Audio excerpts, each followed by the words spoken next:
Welcome back to Lens Dynamic Coffee Sessions.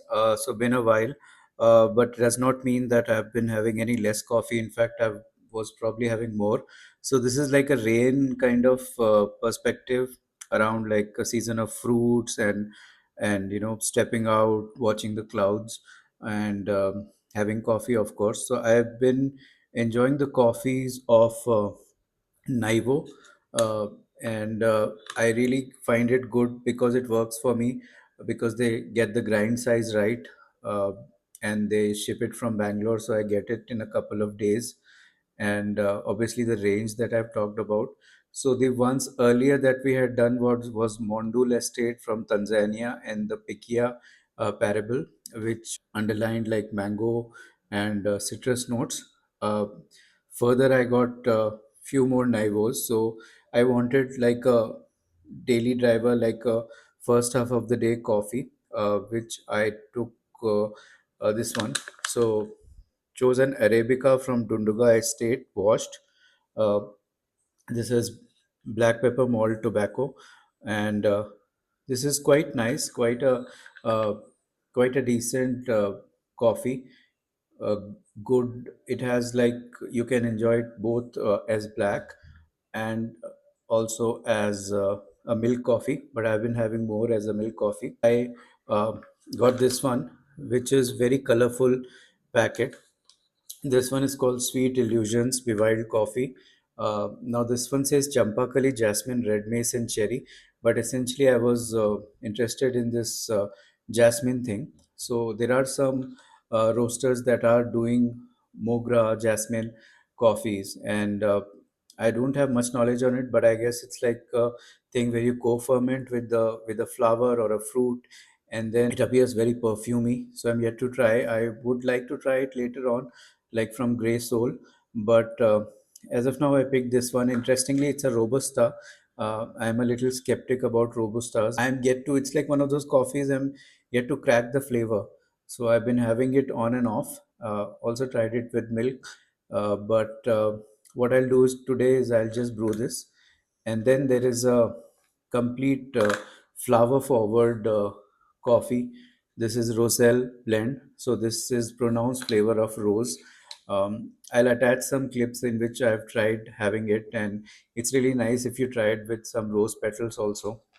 So this is like a dessert coffee, a rosette. Should be getting one more rosette. So I'll do another coffee session on rosette. But as of today, let me just brew one coffee. This Sweet Illusions from Naivo. So let's brew the coffee.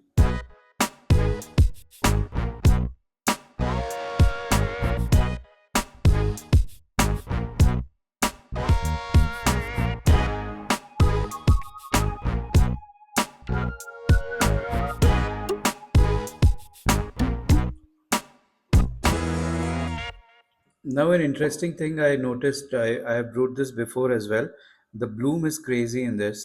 So, some more about this coffee. This is Be Wild Permaculture 180H Anoxic Naturals.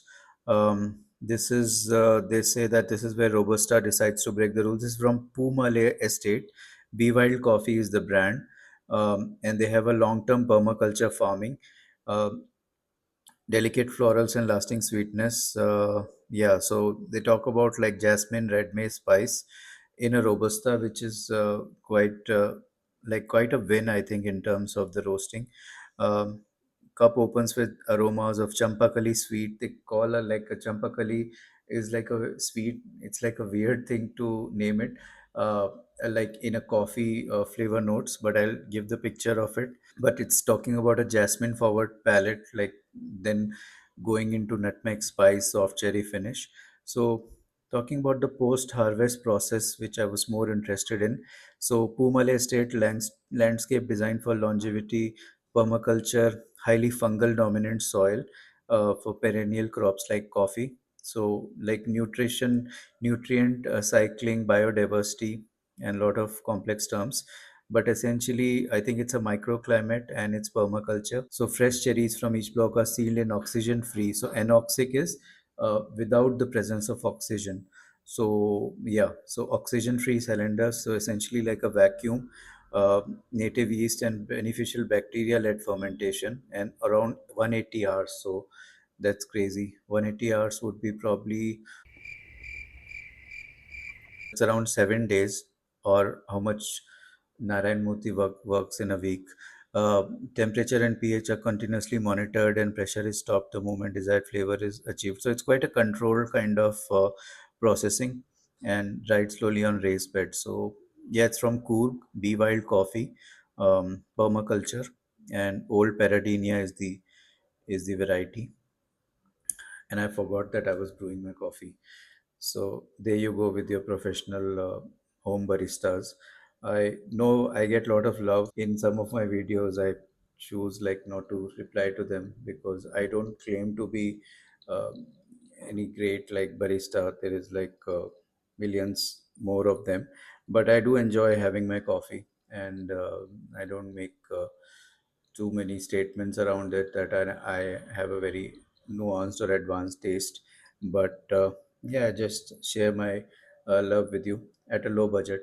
Uh, so welcome to this channel and subscribe. Uh, sweetness, sweetness is on the higher side. Acidity is lower side. So I'll give the scale. Bitterness is very low. Mouthfeel is quite good. So it's quite a complex cup, and I'm like I said, I brewed it 3 4 times, and I'm still exploring it. So I talked a lot. Usually I talk so much when I have the coffee, but nonetheless, let me pour this and we'll taste it. So the coffee is brewed. So I think the one thing that leads to the complexity is it is robusta. So you have to balance that. Like robusta is that very stone fruit kind of thing. It brings its own character, and then you make it like in the fruity range, and you derive like flowery kind of aroma from it. So I think that's to the credit of the roaster. But yeah, let me taste it.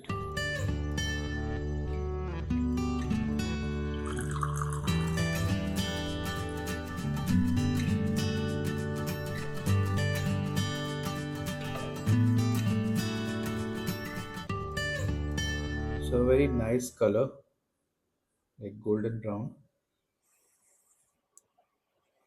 This time I'm getting like a lot of sweetness in it, but also like some like jam kind of notes, so like berry or cherry jam. And today I have Brick Oven's cheesecake with their cherry compote, so I think it will go nice with that. And it's quite a nice coffee. But what I felt is like the typical after effect of Robusta prevents me of having it very late into the day. But yeah.